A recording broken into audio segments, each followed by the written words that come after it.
Assalamualaikum warahmatullahi wabarakatuh. Alhamdulillahirabbil alamin. Alhamdulillahilladzi bi ni'matihi tatimmu shalihat. Allahumma shalli ala Muhammad wa ala alihi wa sahbihi ajma'in. Saya Muhammad Syafi'i dari program studi Ilmu Al-Quran dan Tafsir di Fakultas Agama Islam Universitas Ibnu Khaldun Bogor akan mempresentasikan sebuah slide tentang studi naskah Ulumul Hadis dengan dosen pengampu Dr. Ahmad Alim MA. Materi-materi yang akan dibahas dalam slide ini yang pertama yaitu hadis dhaif sebab cacat integritas, lalu hadis dhaif sebab cacat integritas dan lemah kognitif, hadis mu'allal, mungkar dan maudhu', hukum meringkas hadis dan meriwayatkan dengan maknanya, konsep sahabat, definisi dan tabaqat, hadis musnad, hadis musalsal dan contohnya, hadis musalsal bil awwaliyah, gharib al-hadis, adab perawi hadis. Materi yang pertama yaitu hadis dhaif sebab cacat integritas. Syarat diterimanya suatu hadis yaitu perawinya harus memiliki sifat al-adalah, yaitu yang pertama muslim, yang kedua baligh, berakal, tidak fasik dan selamat muruahnya. Lawan dari sifat al-adalah adalah sifat yang kontradiktif seperti fasik. Fasik yaitu al-irtikab fil kabair wa israr fis shaghair, yaitu melakukan dosa-dosa besar seperti syirik, durhaka kepada orang tua, berzina, membunuh, mencuri, atau terus-menerus melakukan dosa-dosa kecil, yaitu israr fis shaghair, tanpa melakukan taubat ya atau istighfar. Lalu dari kata adil adalah dusta yang bisa menyebabkan cacat integritas seorang rawi. Puncak dusta adalah dusta mengatasnamakan Nabi dengan membuat hadis maudhu', yaitu hadis palsu.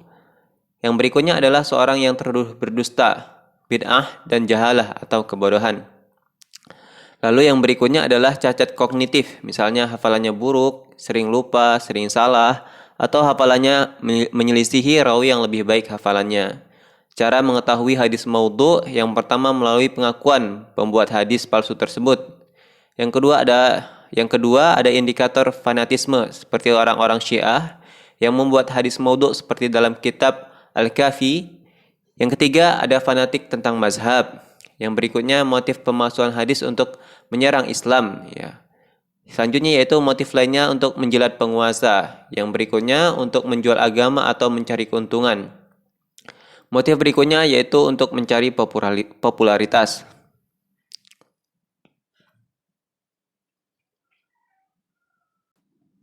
Ulama ada yang membukukan hadis-hadis maudhu', yaitu seperti Imam Ibnu Jauzi dalam kitabnya Al-Mawdu'at. Lalu ke materi berikutnya yaitu hadis dhaif sebab cacat integritas dan lemah kognitif.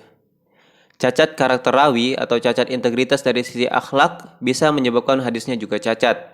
Seorang pendusta membawa berita mengaku bahwa ini adalah hadis padahal bukan hadis, maka hadisnya disebut hadis maudhu'. Karena cacat integritas sebagai seorang pembohong atau ada indikasi dia seorang pendusta, maka hadisnya disebut matruk. Atau cacat kognitif atau kualitas hafalannya yang lemah, maka hadisnya diklasifikasikan menjadi mungkar, syaz, mu'allal, mutarib, musahhaf, muharraf, maqlub, mudraj. Semua hadis yang bertentangan dengan akal sehat, bertentangan dengan nas Al-Quran, hadis mutawatir, hadis sahih disebut hadis maudhu' ya. Jadi hadis yang bertentangan dengan akal sehat, bertentangan dengan nas Quran atau hadis mutawatir atau hadis sahih disebut hadis maudhu'. Hukum hadis palsu adalah 100% tertolak dan tidak bisa digunakan. Dan orang yang menisbatkannya kepada Nabi terancam masuk neraka. Ada ini beberapa pembagian hadis dhaif karena lemah kognitif. Yang pertama, hadis mungkar, yaitu ada seorang individu rawi yang hadisnya menyelisihi daripada hadis perawi yang lebih kuat hafalannya, dan perawi ini hafalannya lemah. Lalu yang kedua ada syaz, yaitu rawinya thiqah baik hafalannya tetapi menyelisihi yang lebih kuat lagi hafalannya, seperti mungkin hafalannya 70 menyelisihi orang yang hafalannya 90 ya. Mu'allal terkadang bermasalah pada sisi sanad atau pada sisi matan ya. Lalu hadis mutarib adalah hadis yang diriwayatkan dengan bentuk yang bervariasi, yang sama-sama kuat. Secara jelas hadis mutarib adalah hadis yang diriwayatkan dengan riwayat yang saling bertentangan, yang tidak mungkin dikompromikan antara riwayat-riwayat yang ada. Berikutnya adalah hadis musahhaf, yaitu hadis yang terdapat perubahan ucapan-ucapan huruf di dalam matan atau di dalam sanadnya. Yang keenam yaitu hadis muharraf, yaitu hadis yang terjadi perubahan syakal hurufnya di dalam matan atau di dalam sanadnya. Hadis maqlub adalah hadis yang dikenal oleh seorang rawi, kemudian rawi lain menjadikan tempatnya atau tabaqatnya, tingkatannya, atau sanad matanya diambil lalu dijadikan pada matan lainnya atau sebaliknya. Lalu yang kedelapan hadis mudraj, yaitu perkataan yang disebutkan oleh seorang rawi di dalam awal, ya, tengah atau akhirnya, lalu orang yang tidak mengetahui hakikat keadaannya menyangka bahwa perkataan itu adalah hadis, padahal kenyataannya adalah bukan termasuk hadis. Yang berikutnya yaitu tentang hadis mu'allal, munkar dan maudhu'. Hadis mu'allal yaitu hadis secara bahasa al-illah atau penyakit dari segi matan ataupun sanad. Sebab hadis itu dianggap masalah zahirnya terlihat sahih, tetapi setelah diteliti ditemukan illahnya. Sebabnya tidak mudah untuk mendeteksinya, harus memiliki pakar atau orang yang memiliki ilmu yang baik tentang hadis yang khusus untuk mengetahui hadis mu'allal. Lalu hadis munkar. Hadis munkar yaitu hadis yang disebabkan cacat integritas pada perawinya. Dhaif dari lupa, dhaif dari sanadnya yang terputus, dan cacat perawi atau fasik, banyak kesalahannya. Perawinya dhaif karena sering lupa, kemudian bertentangan dengan perawi yang lebih kuat atau siqah hafalannya. Lalu hadis maudhu'. Hadis maudhu', Nabi SAW pernah meriwayatkan kepada umatnya terhadap bahaya hadis palsu. Sebagaimana dalam riwayat Imam Bukhari, "Man kadzdzaba 'alayya muta'ammidan falyatabawwa maq'adahu minan nar." Siapa yang berdusta atas namaku secara sengaja, maka siapkan tempat duduknya dari neraka, dari api, maksudnya di neraka.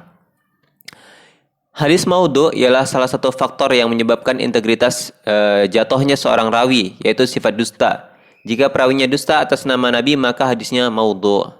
Maksud dari dusta ini ialah hadis tersebut sebenarnya, hadis maudhu' ini sebenarnya bukan hadis, ya, tetapi dibuat seperti hadis, ya. Jadi ini sebenarnya bukan hadis, tapi disandarkan kepada Rasulullah SAW. Para ulama pun membuat studi kritis untuk mendeteksi hadis palsu tersebut. Yang berikutnya yaitu hukum meringkas hadis dan meriwayatkannya dengan maknanya. Meringkas hadis dengan membuang beberapa kalimat selama tidak merusak makna. Hukumnya boleh, ya. Jadi kalau kita meringkas hadis selama tidak merusak makna dari hadis tersebut, maka hukumnya boleh. Khusus untuk orang-orang yang alim, orang-orang yang faham, ya. Orang-orang yang faham masalah siqah kalimat yang dibuang. Siqah kalimat mana yang dibuang itu merusak makna atau tidaknya. Kalimat inti maka kalimat atau kalimat tambahan. Kalau ia mengetahui itu semua, maka hukumnya boleh. Syarat untuk meringkas hadis itu dilakukan oleh orang yang faham tentang masalah isi kandungan hadis secara keseluruhan. Dia meringkas untuk tujuan tertentu, untuk mempermudah, misalkan jika ia meringkas tidak merusak makna, maka hukumnya boleh. Lalu yang berikutnya, ketika dia meringkas hadis, maka ia tidak boleh membuang kalimat inti atau konten inti hadis tersebut. Syarat ketika ingin meringkas hadis, hendaklah yang diringkas bukan hadis ibadah qauliyah, misalnya tata cara lafaz, tahiyat, redaksi lafaz tahiyat, itu tidak boleh diringkas. Tata cara ibadah fi'liyah, ada doa-doa tertentu yang diucapkan Nabi sebagai rukun ibadah, harus disampaikan dengan lengkap kalau berkaitan dengan masalah doa. Yang itu bagian dari ibadah secara fi'liyah. Syaratnya juga rawi yang boleh meringkas harus rawi yang siqah, bukan rawi yang terduga dia berbohong. Kalau rawi yang biasanya memasukkan hadis atau dhaif, tidak diperbolehkan. Bagaimana hukum meriwayatkan hadis dengan makna saja? Adapun meriwayatkan hadis dengan makna itu ikhtilaf, ada khilaf, ya. Para ulama khilaf tentang masalah ini. Mayoritas ulama membolehkan meriwayatkan hadis dengan makna. Meriwayatkan hadis dengan maknanya saja itu khilaf, tetapi menurut jumhur hukumnya boleh selama tidak merusak kandungan inti pada hadis tersebut. Kemudian dikatakan juga sungguhnya hanya boleh meriwayatkan dengan makna bagi orang yang hafal hadis, kemudian lupa pada teks yang persis dan tersisa maknanya, kemudian bisa mentakbirkan ulang, maka baginya boleh, karena itu untuk kemaslahatan hukum. Lalu ke tema berikutnya, yaitu konsep sahabat, definisi dan tingkatan. Sahabat itu bisa dikatakan seorang mukmin yang pernah bertemu dengan Nabi SAW walaupun hanya melihatnya dan belum pernah duduk bersamanya, atau pernah duduk bersamanya tetapi tidak melihatnya. Syarat-syarat sahabat yaitu yang pertama yaitu harus muslim, ya, harus muslim. Yang kedua pernah melihat Nabi. Yang ketiga harus beriman dan mempertahankan keimanannya sampai akhir hayat. Jadi kalau umumnya mati dalam keadaan tidak beriman, maka tidak bisa disebut sahabat. Lalu tabaqat atau tingkatan sahabat, yang pertama yaitu sahabat yang pertama masuk Islam, ya. Di antaranya yaitu Khulafaur Rasyidin. Yang kedua sahabat yang masuk Islam sebelum majlis Darun Nadwah, ya. Yang ketiga sahabat yang ikut hijrah pertama ke Habasyah. Yang keempat sahabat yang mengikuti perjanjian Aqabah 1. Yang kelima sahabat yang mengikuti perjanjian Aqabah 2. Yang keenam yaitu para muhajirin. Yang ketujuh, sahabat yang mengikuti perang Badar. Yang kedelapan, sahabat yang masuk Islam di antara perang Badar dan perjanjian Hudaibiyah. Yang kesembilan, sahabat yang ikut serta pada baiat Ridwan. Yang kesepuluh, sahabat yang masuk Islam sebelum Fathul Makkah. Yang kesebelas, sahabat yang masuk Islam setelah Fathul Makkah. Yang ke-12, anak-anak yang masuk Islam saat Fathul Makkah. Berikutnya yaitu hadis musalsal dan contohnya.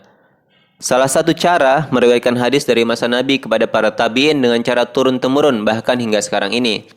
Makna musalsal hadis yang disampaikan oleh para perawi secara berurutan dengan mata rantai yang memiliki ciri khas dalam keadaan atau situasi tertentu, baik secara perbuatan maupun secara perkataan maupun secara keadaan. Dan sifat yang itu secara beruntun diriwayatkan dengan ciri yang khas dengan sifat tertentu atau keadaan tertentu, sehingga nantinya ada musalsal qauli, perkataan, dan musalsal fi'li, perbuatan atau keduanya. Musalsal juga kesamaan para perawi hadis dalam masalah mata rantai sanad, membahas tentang mata rantai sanadnya persis dalam sirah ataupun ucapan redaksi dari hadis guru-gurunya sampai Rasul. Ini ada contoh musalsal qauliyah yang disampaikan dengan cara ucapan. An Mu'adz qala laqiyani Rasulullah sallallahu alaihi wasallam faqala ya Mu'adz inni la uhibbuk. Faqultu ya Rasulullah wa ana wallahi uhibbuk. Qala fa inni usika bikalimatin taquluhunna fi kulli salatin. Allahumma a'inni ala dzikrika wa syukrika wa husni ibadatik. Diriwayatkan dari Mu'adz bin Jabal, aku berjumpa Rasulullah sallallahu alaihi wasallam, kata Mu'adz, beliau berkata, "Wahai Mu'adz, sungguh aku mencintaimu sebab sahabat." Kemudian aku menjawab, "Begitupun aku wahai Rasulullah." Kemudian Nabi bersabda, sungguh aku mewasiatkan dengan doa yang hendaknya kamu baca ketika usai salat, yaitu doanya Allahumma a'inni ala dzikrika wa syukrika wa husni ibadatik. Berikutnya itu contoh musalsal fi'liyah yang disampaikan dengan perbuatan. Hadits Abi Hurairah qala syabaka biyadi Abul Qasim sallallahu alaihi wasallam wa qala khalaqallahu al-ardha yawma as-sabt. Hadis Abu Hurairah, dia berkata, Abu Qasim, maksudnya Rasulullah SAW, memasukkan jari-jari tengahnya pada jari-jari tanganku, jari jemari. Lalu beliau bersabda, Allah menciptakan bumi pada hari Sabtu. Yang berikutnya yaitu hadis musalsal bil awaliyah. Hadis ini dikenal dengan hadis musalsal bil awaliyah atau hadis pertama yang diperdengarkan seorang guru kepada murid-muridnya. Disebut dengan hadis musalsal bil awaliyah atau musalsal bil rahmah karena setiap rawi mengatakan hadis pertama yang aku dengar dari guru kami. Contohnya yaitu ar-rahimuna yarhamuhumur rahman, irhamu man fil ardi yarhamukum man fis sama. Orang-orang yang suka mengasihi sesamanya akan dikasihi oleh Zat yang Maha Pengasih. maka kasihlah penghuni bumi, maka kalian akan dikasihi oleh penghuni langit. Sifat ramah yaitu indikatornya yang pertama tawadhu atau hayyin, lunak atau layyin, dekat atau qaribin, dan mempermudah yaitu sahlin. Yang berikutnya yaitu gharib al-hadis. Masalah gharib hadis dalam ilmu mustalahul hadis itu ada pada kajian khusus membahas tentang masalah matan. Jadi ketika berjumpa suatu lafaz atau kata yang terlihat asing dan membutuhkan syarah disebut dengan gharibul hadis. Gharibul hadis berbeda dengan hadis gharib. Gharibul hadis membahas tentang makna yang asing atau samar bagi pembaca pada teks matan yang membutuhkan syarah atau penjelasan pada kata yang janggal. Kalau hadis gharib yaitu yang diriwayatkan oleh suatu perawi di setiap tingkatan sanad atau sebagiannya dalam suatu tingkatan. Yang berikutnya, jangan memiliki prasangka buruk terhadap makna yang gharib, atau bukan berarti itu mencacatkan hadisnya. Hadisnya tetap fasih, cuman kita merasa asing atau atas maknanya saja. Maka dari itu ulama memberikan syarah untuk mempermudah generasi selanjutnya. Lalu mengapa lafaz itu dianggap asing? Yang pertama yaitu terkadang maknanya serupa dengan yang lain, maka dibutuhkan syarah. Yang kedua disebabkan karena adanya majas. Yang berikutnya dan yang terakhir dari slide ini yaitu adab perawi hadis.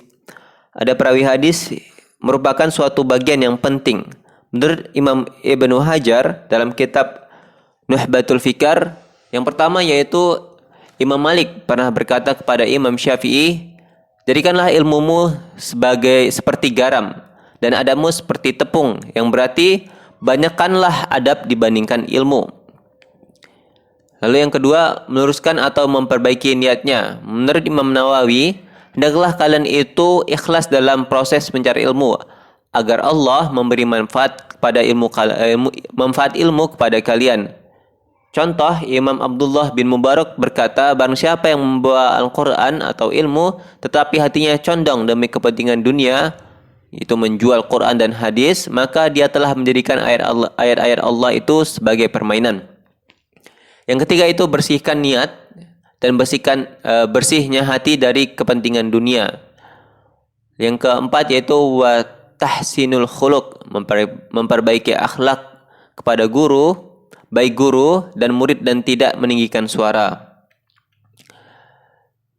Lalu ciri-ciri seorang ilmuwan yang ikhlas, yang tidak ikhlas, yaitu senang ketika banyak yang datang ke majelis ilmunya, tetapi tidak senang jika mempunyai saingan. Para pencari hadis ini wajib orang yang paling sempurna adabnya, yang paling tawadhu, yang mempunyai akhlak, dan yang dapat menjaga agama ini. Yaitu adabnya yaitu adab dalam hadis ya. Yang pertama, adab mengajari atau menyampaikan hadis, yaitu jangan sambil berdiri ya. Yang kedua, jangan tergesa-gesa.